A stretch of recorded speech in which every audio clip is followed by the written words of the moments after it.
अब शादियों में खड़े होके सिस्टम चलता है। एक तो चोर और डकैत आ जाते हैं। चोर और डकैत जानते हो ना किनको कहते हैं? ये बारातियों को मैं कह रहा हूं। 250-300 आदमी लड़की वाले के घर चले गए। ये सबसे बड़े डाकू हैं, डाकू, ये लुटेरे हैं। हाजी साहब के लड़के की बारात जा रही है। हाजी साहब हज करके आए, सऊदी अरब का रुमाल डाले हुए हैं, मुंह में पान खा रहे हैं, लंबी दाढ़ी। जर्जी साहब ने पूछा, हाजी साहब कहां जा रहे हो? बेटे की बारात जा रही है। मुंह में पान, बेटे की बारात जा रही है। बारात 300 आदमी जा रहे हैं बारात में। ये 300 बाराती नहीं, लुटेरे हैं, लुटेरे। ये डाकू हैं जो लड़की वाले के घर लूटने जा रहे हैं, खाने नहीं ठूसने जा रहे हैं। लगेगा बुरा, लगता रहे। क्यों जाते हो भाई लड़की वाले के घर? क्या हक है तुम्हारा?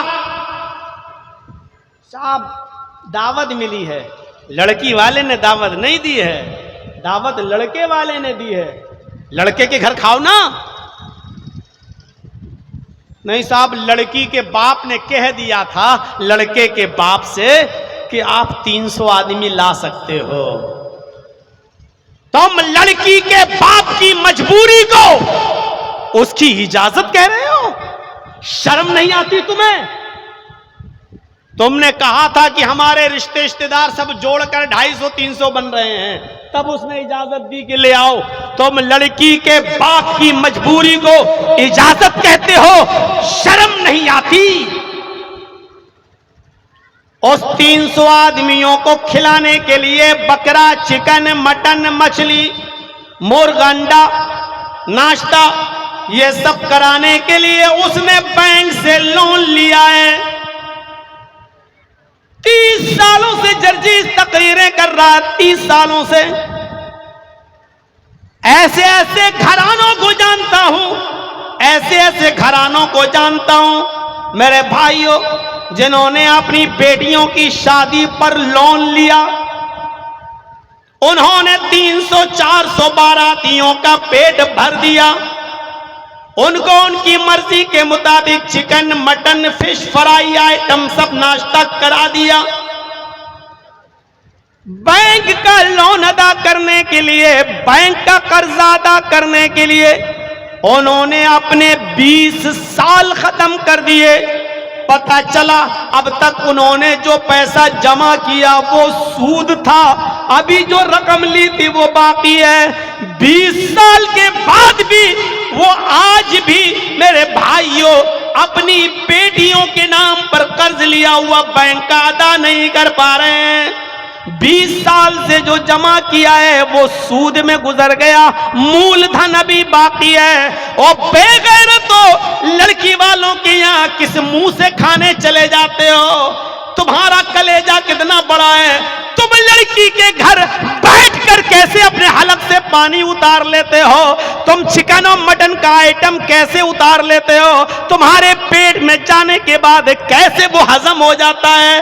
तुम्हारी गैरत क्यों नहीं जागती? तुम्हें शर्म क्यों नहीं आती? तुम लड़की वाले के यहाँ कैसे खा लेते हो? तुम्हें हया क्यों नहीं आती? तुम्हें शर्म क्यों नहीं आती? आज भिगो भिगो के मारूंगा तुम्हें। कैसे लड़की वाले क्या ठूस लेते हो? शर्म नहीं आती?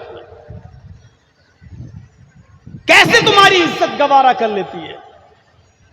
अरे मौलाना साहब, हम क्या ठूस लेते हैं? मौलवी साहब भी तो ठूस लेते हैं। मौलवी तो सबसे पहले चला जाता है। साहब उसको तो 1000 रुपया मिलेगा निकाह पढ़ाने का। अब तो ज्यादा हो गया ना? कितना? 10,000? कितना? 12 नेपाली 12। हमारा ही इलाका ठीक है भैया, आप लोग तो बहुत आगे बढ़ गए। 12,000 निकाह पढ़ाने का। ठीक है, चलो मौलवी को आप दे रहे हैं। अब आप कहोगे लो मौलवी के नाम पे आई तो कितनी जल्दी मौलाना साहब ने अपनी बिरादरी को बचा लिया, कितनी जल्दी बचा लिया। मेरे भाइयों, मैं इसको बचा नहीं रहा हूं, मैं ये कह रहा हूं इन सारे उलमा को अब मीटिंग करनी चाहिए और तय कर लेना चाहिए कि जिस जगह पर ये 200, 250, 300 आदमियों की बारात होगी उस जगह हम निकाह पढ़ाने नहीं जाएंगे। ये बारात का सिलसिला खत्म होना चाहिए, जहेज की डिमांड खत्म होनी चाहिए। जिस जगह पता चल जाए कि लड़के वाले ने बाइक मांगी है, मौलवी को चाहिए उस जगह निकाह न पढ़ाए। नहीं पढ़ाऊंगा मौलाना साहब, मैं नहीं जाऊंगा, दूसरा पढ़ा देगा। उसका बाइकाट करो जो दूसरा पढ़ाने जा रहा है। यह चीज होनी चाहिए। शादियों को आसान करो। अल्लाह के नबी जनाब मोहम्मद रसूलुल्लाह सल्लल्लाहु अलैहि वसल्लम ने इन तमाम चीजों में आसानियां पैदा फरमाई। ये दीन जहां दीन तौहीद है, ये दीन जहां दीन रिसालत है, ये दीन जहां अंधेरों को और बुराइयों को खत्म करता है, ये दीन जहां बेशर्मी और बेहयाई को खत्म करता है, ये दीन वहीं पर आसानियां भी पैदा फरमाता है। आसानी पैदा करो, आसानी। अल्लाह के नबी सल्लल्लाहु अलैहि वसल्लम के पास एक औरत आई, और सुनो नौजवानों, हंसी आएगी तुम्हें हंसी। एक औरत आई और आकर बैठ गई। बुखारी की रिवायत किताबुन निकाह। अल्लाह के नबी ने कहा कैसे आना हुआ? वो कहती है आपसे निकाह करना चाहती हूं। कहती है कि मैं अपने आप को पेश कर रही हूं आपके लिए, मैं आपसे शादी करना चाहती हूं। आप चुप हो गए। उस औरत ने दूसरी बार कहा अल्लाह के रसूल मैं आपसे निकाह करना चाहती हूं। आप फिर खामोश। उसने तीसरी बार कहा अल्लाह के रसूल मैं आपसे निकाह करना चाहती हूं। आप तीसरी बार भी खामोश। वहां बहुत से सहाबा बैठे थे। एक सहाबी ऐसे ही बोले जैसे मैं बैठा हूं आपके सामने और आप बैठे मेरे सामने, ऐसे अल्लाह के नबी के सामने चंद सहाबा बैठे थे। उनमें से एक सहाबी को जरूरत थी शादी की, तो उन्होंने कहा अल्लाह के रसूल वो आपसे बार बार कह रही है मैं आपसे निकाह करना चाहती हूं, आप कुछ बोल ही नहीं रहे हैं। अगर आपको जरूरत नहीं है तो मेरा करा दीजिए, अगर आपको जरूरत नहीं है तो मेरा करा दीजिए, मुझे तो जरूरत है। है अल्लाह के नबी ने कहा अच्छा तुम्हें जरूरत है निकाह की? कहा का देखो मैं तो नहीं कर सकता हूं, लेकिन अगर तुम करना चाहते हो तो मैं इससे बात करता हूं। अय औरत मैं तो अब नहीं करूंगा निकाह, लेकिन ये तैयार है, क्या इसके साथ शादी करेगी? इसके साथ निकाह करोगी? सीधा सा जवाब, अय अल्लाह के रसूल आई तो आपके लिए थी, लेकिन अगर आप नहीं करना चाहते हैं तो इसके साथ कर दीजिए, जबरदस्ती नहीं। इस हदीस से कितने मसले पता चल रहे हैं। कोई लड़की भी किसी लड़के से डायरेक्ट कह सकती है कि मैं आपसे शादी करना चाहती हूं। लड़का भी कह सकता है किसी लड़की से कि मैं तुमसे निकाह करना चाहता हूं, लेकिन एक बार, उसके बाद जिंदगी भर जब तक शादी ना हो जाए तब तक मोबाइलों पे बात मत करना, वो गलत है। और अगर बात करना बहुत ही जरूरी है, बगैर बात किए हुए रह नहीं पा रहे हो तो कम से कम निकाह कर लो। लेकिन निकाह करोगे नहीं, अभी मोटरसाइकिल देने को है नहीं उसके पास, और सादा निकाह आप करेंगे नहीं। उस औरत ने कहा कि आपके लिए आई, आप नहीं कर रहे हैं तो इसके साथ कर दीजिए। अल्लाह के नबी ने कहा कि ठीक है, तुम मेहर क्या दोगे अपनी बीवी को? मैं इसके साथ तुम्हारा निकाह कर दूं तो क्या दोगे तुम मेहर? आपने लड़की से नहीं पूछा अरे औरत तेरे पास जहेज कितना है, इसको क्या मिलेगा? आपने उससे नहीं पूछा, आपने उससे पूछा सहाबी रसूल से, इसको क्या दोगे? और नौजवानों जरा इधर देखिए, ये देखो बोतल उठा के चल दिए माशाअल्लाह। अब कहां जा रहे हो? घर? अब तो चाची भी सो गई होंगी, क्या करोगे जाके? थोड़ा सा मैं चौंकाता भी रहता हूं ताकि नींद खुल जाए आपकी। तो मेरे भाइयों, उसने कहा आए अल्लाह के नबी सल्लल्लाहु अलैहि वसल्लम, आपने पूछा इसको क्या दोगे मेहर? कुछ है देने को? हदीस के अल्फाज बुखारी, माइंदी शयून, कुछ नहीं है मेरे पास, कुछ नहीं। और शादी करने का ख्वाब देख रहा है। आपके पास कुछ ना हो, शादी करने का ख्वाब देख लेंगे? आपके पास कुछ नहीं और शादी करने का ख्वाब नहीं देख सकते आप। आपने कहा रे मेहर तो दे, कुछ तो, क्या देगा? कहा कुछ है ही नहीं तो दूंगा क्या? आपने कहा अपने घर जाओ और देखो कुछ मिल जाए तो लेकर आओ। वो घर गए और घर से वापस आए, कहते हैं मां वजदतु शैअन, कुछ नहीं मिला घर में। आपने उनसे कहा दोबारा जाओ। कहा अल्लाह के रसूल जब कुछ है ही नहीं तो बार बार क्यों भेज रहे हैं? का इल्तमिस खातमम मिनल हदीद, लोहे की अंगूठी मिल जाए तो वही ले आओ। लोहे की, सोने की नहीं, चांदी की नहीं, लोहे की। अभी आप ये दुकानों पे चले जाएं तो मिल जाएगी 4-5 रुपए की लोहे की अंगूठी, सस्ती। आज के जमाने में भी 4-5 रुपए की मिल जाएगी, 10 रुपए की मिल जाएगी। आपने उससे कहा इल्तमिस खातमम मिनल हदीद, लोहे की अंगूठी ही मिल जाए तो जाओ वही ले आओ। वो दोबारा गया और घर से वापस आकर कहता है मां वजदतु खातमम मिनल हदीद, आय अल्लाह के रसूल लोहे की अंगूठी भी नहीं। गरीबी का आलम देख रहे हो नौजवानों, धनोषा वालों, नेपाल वालों। उसके घर में 5 रुपए की उस जमाने की लोहे की अंगूठी भी नहीं। कहता अल्लाह के नबी लोहे की अंगूठी भी नहीं मिली। आपने कहा ओह, तो बगैर मेहर के कैसे निकाह करूं? कुछ भी नहीं है। कहने लगा एक चीज है मेरे पास। सुनो नौजवानों, क्या चीज है उसके पास? कहता एक चीज है मेरे पास। आपने कहा अच्छा बताओ क्या है, जल्दी बताओ क्या है। हिंदी इजारुन, हिंदी इजार, आय अल्लाह के रसूल एक लुंगी है मेरे पास। लुंगी जानते हैं ना, तहबंद। एक लुंगी है, जब घर पे जाता हूं सोने लगता हूं तो उसको लपेट लेता हूं, यानी लुंगी पहन के मैं सो जाता हूं। यानी नई लुंगी नहीं है, पुरानी, वही पहन के सोता हूं मैं। आपने कहा वो एक लुंगी है तुम्हारे पास? कहाँ? जाओ वही लुंगी ले आओ और वो लुंगी इसको दे दो, वही मेहर हो जाएगा। तो कहने लगा जब इसको दे दूंगा तो मैं क्या पहनूंगा? अगर वो लुंगी मैं इसी को दे दूंगा तो मैं क्या पहनूंगा? तो आपने कहा अच्छा एक्स्ट्रा नहीं है? कहा नहीं, आधी दे दूंगा। अब बताओ एक लुंगी का भी आधी लुंगी कर देगा, फाड़ कर 2 टुकड़े कर देगा तो किस काम की? कहने लगा अल्लाह के रसूल उस लुंगी को आधा आधा कर दूंगा, आधी अपने पास रख लूंगा, आधी उसको दे दूंगा, कम से कम बिछाकर बैठने के काम तो आ जाएगी आधी। आपने कहा आधी में वो क्या कर लेगी? आधी तेरे किसी काम की नहीं और आधी उसके भी किसी काम की नहीं। आधी तो नहीं, अगर देना तो पूरी दे। बोला पूरी तो नहीं दे सकता। अल्लाह के नबी ने फरमाया अच्छा ये बताओ कुरान तुम्हें कितना याद है? इस गरीब घर में शादी हो रही है। आपने कहा कुरान कितना याद है? कहने लगा अल्लाह के नबी सूरह मुल्क याद, सूरह क़यामा याद, सूरह दहर याद, सूरह हाक्का याद, सूरह नबा याद, सूरह दहर याद, सूरह जुमा याद, सूरह मुनाफिकून याद। मुझे ये सूरत याद। आपने कहा नौजवान तुझे इतनी सूरतें याद हैं? कहने लगा हाँ। क्या ये सूरतें तू अपनी होने वाली बीवी को याद करा देगा?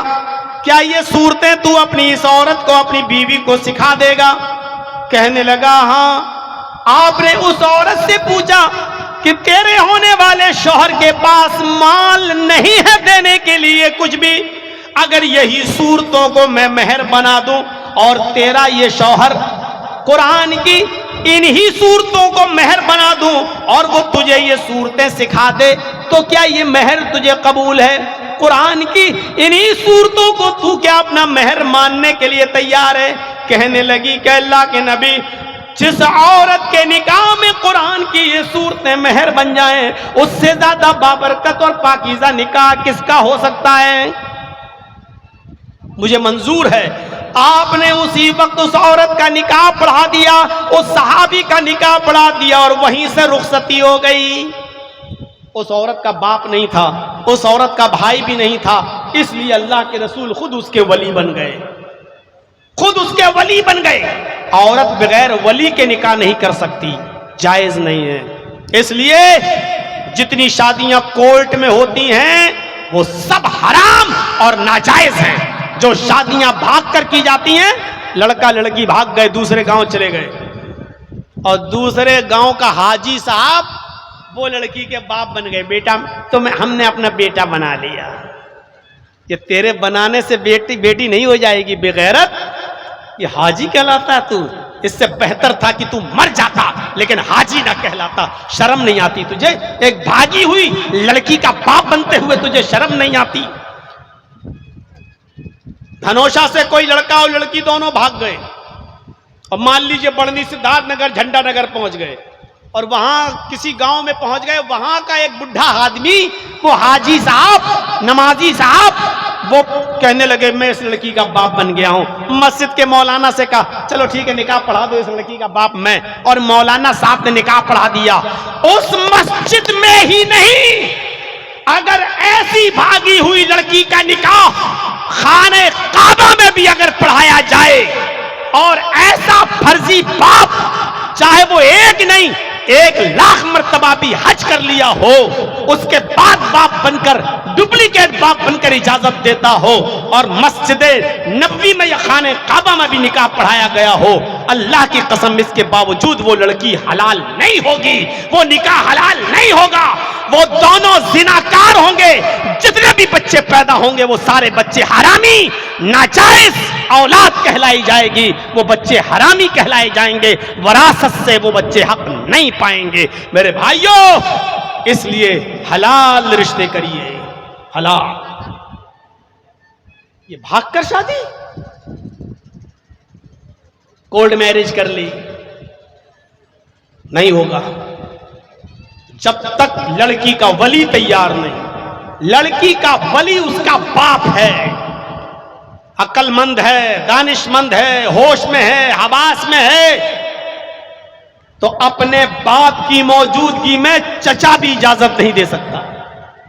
बाप ही वली बनेगा। हाँ, बाप अगर पागल है, मजनू है, दीवाना है या बीमार है, और उसको कोई दिमाग काम नहीं कर रहा, या बाप मर गया, तब लड़की का चचा वली बनेगा, उसका भाई वली बनेगा।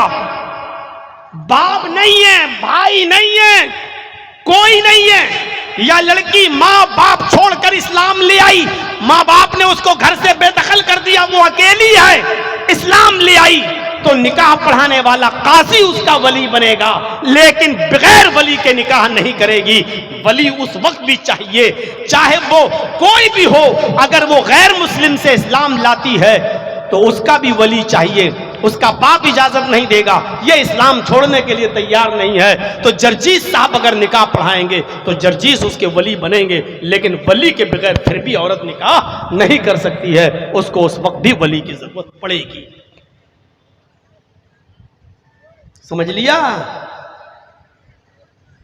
हमारे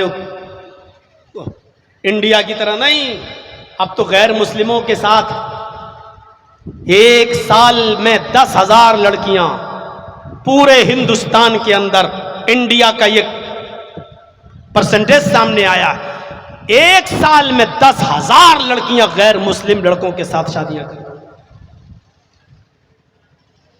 मंदिरों में और गुरुद्वारों में, चर्चों में मुस्लिम लड़कियां एक साल में 10,000, और ये मां बाप से बचकर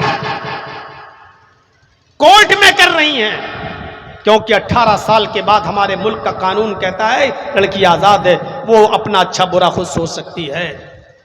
ये हालात पैदा हो गए। इतनी आसानी है। अल्लाह के नबी ने कुरान की उन सूरतों को महर बनाकर निकाह कर दिया। ये आसानी है इस्लाम के अंदर। शादियों को आसान कर दो, इतना आसान कर दो, इतना आसान कर दो कि जिनाकारी मुश्किल हो जाए। जिनाकारी आज आसान हो चुकी है। और नेपाल वालों, मैं गलत नहीं बोल रहा हूं, इंडिया से ज्यादा नेपाल के अंदर जिना सस्ता है। इंडिया से ज्यादा नेपाल में जिनाकारी सस्ती है। किसी भी होटल में चले जाइए आप, किसी भी जगह पर कॉल गर्ल को बुला सकते हैं आप, बहुत आजादी है। 1000 और 500 रुपए में आप जिस्म हासिल कर सकते हैं, जिना आसानी के साथ हो सकता है। जबकि अल्लाह के नबी कहते हैं निकाह इतना आसान कर दो कि जिनाकारी मुश्किल हो जाए, यानी 1000, 2000, 5000 रुपए में जिना, ये इससे भी आसान कर दो शादी। यानी शादियों में इतना भी खर्चा मत होने दो कि 1000, 2000 रुपए का भी खर्चा हो। जाओ निकाह को इतना आसान कर दो कि जिनाकारी मुश्किल हो जाए। करेंगे आप? इतनी आसानी बताई गई है, बहुत आसानी है इस्लाम में।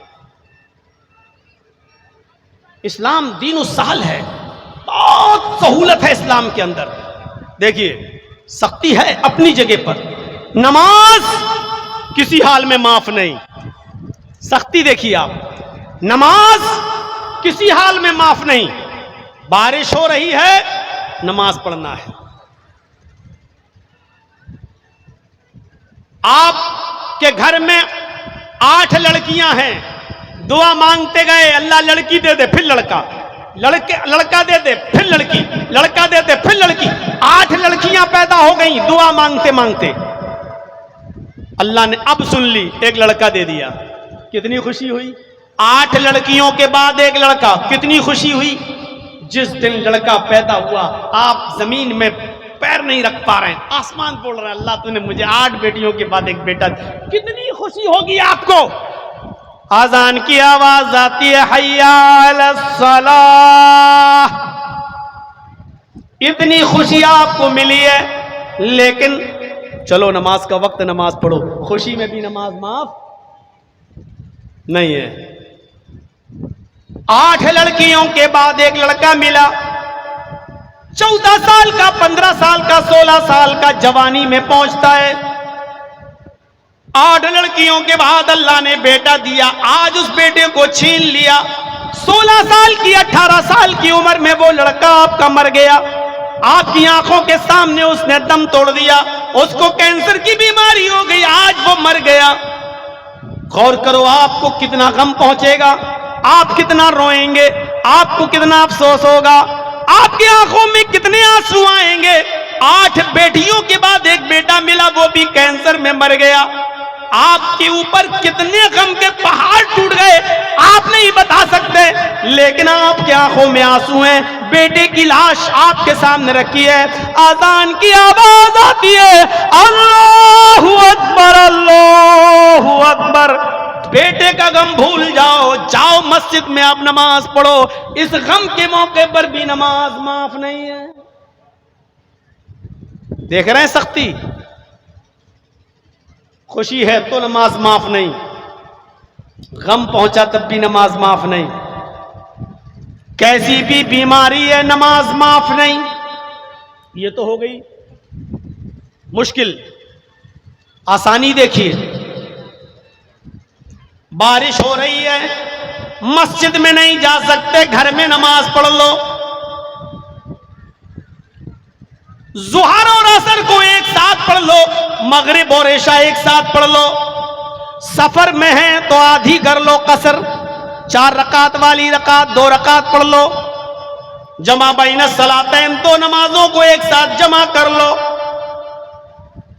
बीमार है, खड़े होकर नमाज नहीं पढ़ सकते तो बैठ के पढ़ लो, बैठ के नहीं पढ़ सकते हो तो लेट के पढ़ लो, इशारे से पढ़ लो, हाथ हिला के पढ़ लो, लेकिन पढ़ लो। ये आसानी भी है, सहूलत भी बहुत है।